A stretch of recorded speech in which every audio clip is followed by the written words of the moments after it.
कि क्या बिहार में कांग्रेस का कोई भविष्य बनता हुआ दिख रहा है?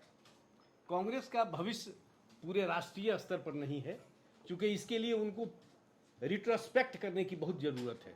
बिहार में आप पिछले चुनाव में ही देखें, 2020 के अपेक्षा आप कहाँ पहुँच गए, क्योंकि आपका जो शीर्ष नेतृत्व था, प्रदेश के शीर्ष नेतृत्व की बात करें, कोई किसी के साथ नहीं बैठता था। अखिलेश सिंह पूरे चुनाव कहाँ थे कोई नहीं जानता है। जो प्रदेश अध्यक्ष थे वो खुद भी सीट गंवा दिए हैं, शायद गंवा दिए। तो ऐसे प्रदेश अध्यक्ष पे कहाँ भरोसा कर सकते हैं? किसी में कोई मेल मिलाप नहीं है। बाहर का व्यक्ति प्रभारी बनाया जाता है, जो पप्पू यादव के साथ, ही इज द आउटसाइडर, उनके साथ मिलकर टिकट बंटवारा करता है।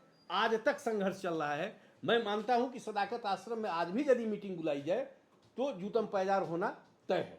तो इस पार्टी का भविष्य बनाने के लिए ग्रास रूट से काम करना होगा, और इस बात की जानकारी सबको है। तो क्या मतलब 2026 में कांग्रेस बिहार में ग्रास रूट पर काम करेगी? सवाल ये है।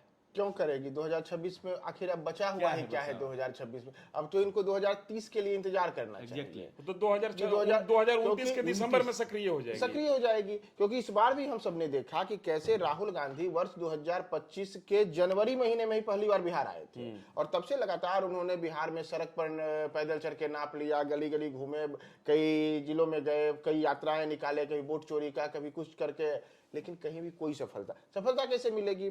आप कृष्ण अल्लावारू को बिहार का प्रभारी बना करके भेजते हैं। कृष्ण अल्लावारू जो रिपोर्ट देते हैं आप उससे सीधे उल्टा काम करते हैं। अंतिम मौके पर आप अशोक गहलोत को बिहार भेजते हैं कि जाकर के आप सब कुछ पैचअप कीजिए।